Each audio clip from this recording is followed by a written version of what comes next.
જય માતાજી દોસ્તો, ઘણા બધા લોકોની કમેન્ટ હતી કે કૃષ્ણા દીદી તમે અડદની દાળ બનાવજો ને. મેં ત્યારે યાર ગુજરાતી કાઠિયાવાડીઓને ત્યાં અડદની દાળ તો બનતી જ હોય, છતાંય કોમેન્ટનું માન રાખી અને મને પણ ખાવાનું મન થઈ ગયું હતું. મારા ક્રિશની ફેવરિટ છે, તો એ પણ હોસ્ટેલથી આવ્યો છે, તો આજે હું બનાવી નાખું છું અડદની દાળ, રોટલા, ભાખરી બધું. તો મિની બ્લોગ છે 10 મિનિટનો, પૂરો જોજો. કુકરની અંદર મેં 3 ગ્લાસ જેટલું પાણી ગરમ કરવા મૂકી દીધું છે અને એમાં મેં એક મોટો વાટકો ભરીને અડદની દાળ ફોતરા વગરની ધોઈને નાખી દીધી છે. પછી અંદર નાખી દીધું છે થોડુંક મીઠું અને બાફવા મૂકી દેવાની છે. એકદમ સ્લો ફ્લેમ ઉપર 2 થી 3 વિસલ થાય ત્યાં સુધી બફાવા દેવાની છે. સરસ મજાની બફાઈ જશે. પછી મેં થોડુંક સાઈડમાં કટ કરી લીધું છે લીલું લસણ. તમે લોકો અડદની દાળ વઘાર કરીને બનાવો છો કે સીધી બનાવો છો? કારણ કે ગામડામાં જ્યારે અમે રહેતા ત્યારે મારા બા વઘાર ન કરતા, પણ અહીંયા તો મારા સાસુ વઘાર કરતા, એટલે ઈથી હરીથી હું બનાવી રહી છું. તો લીલું લસણ મેં ઝીણું ઝીણું કટ કરી લીધું છે. સૂકા લસણની પણ પેસ્ટ આપણે નાખવાની છે. અને એક ટામેટું, મીડિયમ ટામેટું, નહીં નાનું નહીં મોટું, એવું પણ મેં ઝીણું ઝીણું કટ કરી લીધું છે. છોકરાઓ શૂટ કરતા થયા તો ઘણું બધું શીખવાડતા જાય છે, એક મમ્મી આમ કટ કરો ને મમ્મી આનાથી કટ કરો ને. કેવું સારું લાગે કે છોકરાઓ આપણને શીખવાડે. દીકરી હોય તો વધારે સારું પડે. દીકરી અત્યારની છોકરીઓ તો ભણેલી ગણેલી ઘણું બધું અપડેટ થયેલી હોય, કારણ કે એને રસોઈ ન આવડતી હોય પણ બીજું બધું ટેકનિકલી ઘણી બધી ખબર પડતી હોય. તો આ મને મારા છોકરાઓ શીખવાડી રહ્યા છે, આમ કરો ને તેમ કરો ને. તો આવી રીતે મેં મસ્ત મજાનું ટામેટું કટ કરી લીધું છે. થોડુંક મેં લીલું લસણ 15 થી 20 કળી સૂકા લસણ મેં ફોલી લીધી છે, અને એની પણ આપણે પેસ્ટ બનાવી લેવાની છે. અડદની દાળમાં ચડિયાતું લસણ હોય તો સરસ લાગે. ગામડે તો અડદની દાળ એટલે આપણે કહીએ ને કે અઠવાડિયામાં 2 વાર બનતી, વડીલોને ભાવતી એટલી ઘરની અડદની દાળ હોય એટલે લગભગ લીલોતરી શાક ન હોય તો કઠોળના શાક વધારે બનતા. ત્યારે અડદની દાળ બહુ બનતી. પપ્પાના ઘરે ઘણા બધા વ્યક્તિઓના ઘરમાં અડદની દાળ ન ભાવતી, પણ અહીંયા મારા ઘરે મારા 2 છોકરાઓને, મને ને એના પપ્પાને બધાને ભાવે છે, એટલે મારી ઘરે મહિનામાં 2 થી 3 વાર તો બને જ.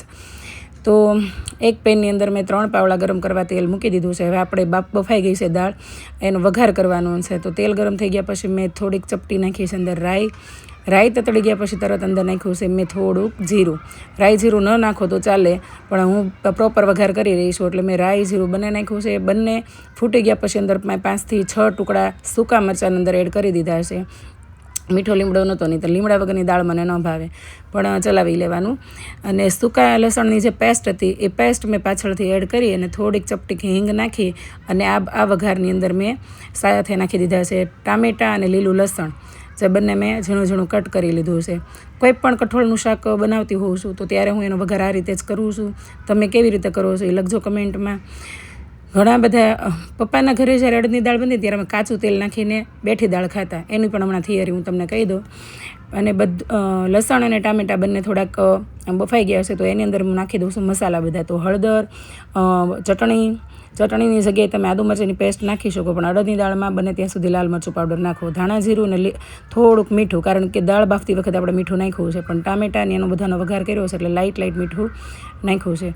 આવી રીતે વઘાર કરી લીધો છે. વઘાર મસ્ત મજાનો મસાલા અને ટામેટાં ગળી ગયા છે, સરસ મજાનું બધું પાકી ગયું છે. હવે આની અંદર આપણે નાખી દેવાની છે બાફેલી અડદની દાળ.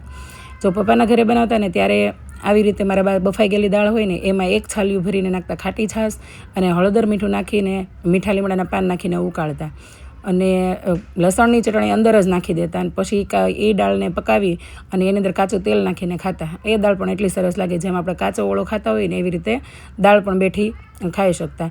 તો મેં મસ્ત મજાના મસાલા અને દાળ બધું મિક્સ કરીને ને એકદમ સ્લો ફ્લેમ ઉપર 5 થી 7 મિનિટ સુધી ઉકળવા દીધી છે. સાઈડમાં ભાખરીનો લોટ બાંધ્યો છે. છોકરાઓને ભાખરી ખાવી છે અને મારા માટે બનાવવાની છું હું રોટલો. તો ભાખરીની રેસીપી માટે પણ એક સ્ટુડન્ટે મને કમેન્ટ કરી હતી. તો ભાખરીનો લોટ અને રોટલીનો બંને મિક્સ કર્યો છે. અમે તો ઘણીવાર રોટલીની જ ભાખરી બનાવતા હોઈએ છીએ, રોટલીના લોટની. આ બાજુ દાળ બની ગઈ છે તો એની ઉપર મેં ઝીણા ઝીણા ધાણા કટ કરીને એડ કરી દીધા છે. તો આ બની ગઈ મારી મસ્ત મજાની તીખી તમતમતી ચટાકેદાર અડદની દાળ. અને ભાખરી બનાવવા માટે મેં લોટ બાંધી લીધો છે. એમાં થોડોક ઝીણો લોટ પણ નાખ્યો છે અને ભાખરીનો લોટ પણ નાખ્યો છે. 4 થી 5 ભાખરી બનાવવાની છે ને 1 રોટલો મારા માટે બનાવવાનો છે. તો એની અંદર 3 પાવડા તેલ નાખી દીધું છે, સ્વાદ પ્રમાણે મીઠું નાખી દીધું છે, અને આવી રીતે બધું મોણ બધા લોટમાં મિક્સ થઈ જાય એવી રીતે આપણે ભેળવી દેવાનું છે, મિક્સ કરી દેવાનું છે લોટની અંદર. અને પછી થોડું થોડું પાણી નાખી અને બાંધતો જવાનો છે લોટ. ધ્યાન રહે કે રોટલી કરતાં કઠણ બાંધવાનું છે, ભાખરીનો છે એટલે, બરાબર. અને લોટ બાંધીને એક બાજુ મૂકી દીધો છે. હવે પહેલાં મારા માટે રોટલો બનાવી નાખું. એના પપ્પા ઓફિસથી આવે એ પહેલાં, એટલે ભાખરી એને ગરમ ગરમ ખાવી હોય તો. એટલે રોટલો મારે એક જ બનાવવાનો છે. તો ચપટી મીઠું નાખી, પાણી નાખી અને પછી મેં લોટ અંદર છાળી લીધો છે. રોટલો હું બધા મિક્સ લોટનો બનાવું છું. એમાં મકાઈ, ચણાની દાળ, થોડોક ચોખા, જુવાર અને બાજરી, આ 5 ધાન નાખેલા છે. તો આવી રીતે હું થોડું થોડું પાણી નાખતી જાઉં છું અને લોટને મહળતો રહેવાનું છે. મારા બા ગૌઢાબા એવું કહેતા કે રોટલો જેટલો કસળીએ ને મહળી નાખીને એટલોય મીઠો થાય. તો જુઓ, તમે જોઈ શકો છો. મેં મસ્ત મજાનો મસળી નાખ્યો છે. ચોખા અંદર થોડાક નાખ્યા છે એટલે સરસ મજાનો લોટ આપણે જરાય ફાટતો નથી. નહીંતર ઘણા એમ કહેતા હોય છે કે જુવાર ને મકાઈને બધું નાખવાથી ક્યારેક લોટ ફાટે છે. તો બધું મિક્સ દળાવો ત્યારે લાઇટ ચોખા નાખવા, ન નાખો તોય ચાલે પણ નાખવા. તો આવી રીતે મારાથી મોટા રોટલા જ બને છે ને તાવડી હું મોટી જ રાખું છું, ગામડે હતી એવી રીતે. અને જરાય મમળાવ્યા વગર ને ચમળાવ્યા વગરનો મેં રોટલો સીધો ટીપી નાખ્યો છે, બરાબર. તો રોટલો ટીપાઈ છે. ઘણી બધી છોકરીઓ રોટલા બનાવતી હોય છે, હું જોઉં છું આજકાલ થાબડીને બનાવતી હોય છે. તો તમને થોડીક શીખતા વાર લાગશે, પણ થાબડીને કરતાં ટીપીને રોટલો બનાવો, મીઠો થાય અને રોટલો બને એટલો એનો લોટ મહળીને બનાવો. આવું ગૌઢિયા કહેતા, બરાબર. તો આ રોટલો બનાવી નાખ્યો છે, તમે જોઈ શકો છો. ક્યાંયથી જરાય જાડોય નથી, હાવ પતલોય નથી, એ ટાઈપનો રોટલો બન્યો છે. અને મોટો ટબ્બા જેવો, જેમ ગામડે બનતો એવી રીતે જ. તો સરસ મજાનો રોટલો મેં ટીપી અને હવે આપણે રોટલો ચડી જાય પછી ભાખરી કરવાની છે. તો આજે એક જ બ્લોગની અંદર મેં ભાખરી, રોટલો અને અડદની દાળ આ ત્રણેય શીખવી દીધું છે, બરાબર. અને નીચેની સાઈડ જ્યારે પહેલી વાર આપણે ફેરવીએ ત્યારે થોડોક ઓછો ચડવા દેવાનો છે, રોટલો ફૂલવો હોય એટલા માટે, બરાબર.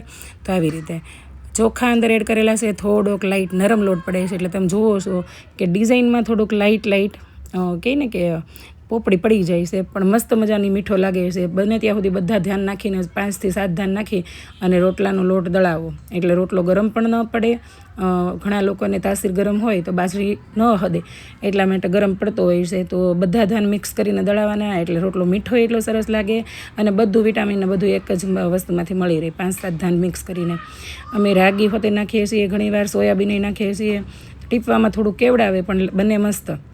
તો આ બાજુ મેં ભાખરી પણ વણી લીધી છે. ક્રિશને કોઈ પણ વસ્તુ હોય એને ભાખરી સિવાય ન હાલે. અને મારો ક્રિશ આવે ત્યારે જ ઘરે ભાખરી બને છે, પછી તો ભાખરીને એવું બધું બંધ હોય. રોટલી ને રોટલા મારા માટે, પતિ માટે નહીં. તો તમે જોઈ શકો છો. બીજી સાઈડ રોટલો વધારે શેકાવા દેવાનો છે અને પછી આપણે જ્યારે ઊંધો નાખીએ ત્રીજી વાર એટલે રોટલો મસ્ત મજાનો ફૂલીને દડા જેવો થશે. ઘણા એમ કે અમારે ફૂલતો નથી, પણ આવી રીતે રોટલો ફૂલાવાનો, બરાબર. જો મસ્ત મજાનો ફૂલી ગયો ને રોટલો, તો પહેલી વાર જ્યારે બદલીએ ત્યારે એને ઓછો શેકાવા દેવાનો છે. બીજી વાર જ્યારે આપણે બદલીએ ત્યારે થોડોક વધારે શેકાવા દેવાનો છે. અને પછી આપણે ઊંધો નાખીએ ત્રીજી વાર ત્યારે રોટલો ફૂલીને દડા જેવો થશે. જોઈ શકો છો. થઈ ગયો ને મસ્ત મજાનો રોટલો. હવે આપણે ભાખરીને પણ તાવડીમાં શેકી લેવાની છે અને રોટલો ગરમ છે ત્યાં જ એને મસ્ત મજાનો ચોપડી લેવાનું છે. હમણાં ઘરે મેં છાશ બનાવીને માખણ નથી ઉતાર્યું એટલે આપણે મસ્ત મજાનું ગાયનું ઘી ખાઈએ છીએ, તો ઘીનો નાખ્યો છે લોંદો અને આવી રીતે રોટલાને ચોપડી લેવાનું છે. ગૌઢાબા એમ કહેતા મારા કે રોટલો હોય કે ભાખરી હોય એ વાંઝિયું ન ખાવું, એટલે એને ચોપડીને જ ખાવું. તો અને હું શું બહુ હાડોડી, ઘી સારું હોય તો જ મને મજા આવે. તો મસ્ત મજાનો ગરમ ગરમ રોટલાની ગાયના ઘી સાથેની સોડમ સરસ મજાની આવે છે. તો મને તો ખાવાનું બહુ મન થઈ ગયું છે, પણ પહેલાં છોકરાઓને ભાખરી બનાવી દઉં એટલે એ મસ્ત જમી લે. તો પૂર્વ આવી ગયો છે સ્કૂલેથી, એના પપ્પા હજી આવશે, ત્યાં મસ્ત મેં બધી રસોઈ બનાવી નાખી છે. કેટલા દિવસથી બહાર ઘૂમતા હતા, એટલે કે જ્યોતિર્લિંગના દર્શન કરવા ગયા હતા અને ઉત્તરાયણનો તહેવાર હતો, તો મસ્ત મજાનું સારું બનાવીને જમ્યા છે. તો આજ તો દેશી ખાવાનું મને એટલું થયું હતું અને લોકોની કમેન્ટે મને યાદ આવી ગઈ કે અડદની દાળની કમેન્ટ 3-4 લોકોએ કરી છે. તો આજે બધી વસ્તુ એક જ બ્લોગમાં બતાવી રહીશું. ભાખરી અને રોટલો અને અડદની દાળ બધું. ક્રિશને જો આવી ભાખરી ભાવે છે, એકદમ આમ થોડીક દાજ પડેલી હોય એવી અને એકદમ કડકડી. અને પૂર્વને મારે એવું કાંઈ નહીં. 2 દીકરા હોય ને એમાં એક તો એવું હોય જ છે ને એક વસ્તુ વગર એનું હાલે ને એકને બધું ચાલતું હોય. અને જેને બધું ચાલતું હોય ને એને જીવનની ગાડી ક્યાંય અટકે નહીં. તો તમે જોઈ શકો છો. બની ગઈ મસ્ત મજાની ભાખરી. ચલો બચ્ચાઓને બેહાર દો જમવા. મેં લીલા કાંદા કાપી લીધા છે, મસ્ત મજાની છાશ બનાવી લીધી છે અને રોટલો, ભાખરી, અડદની દાળ, અથાણા અને જમવાની ફૂલ તૈયારી કરી રહીશું. તો તમે પણ બનાવો મસ્ત મજાની અડદની દાળ. પંચકુટી દાળ પણ આવી રીતે જ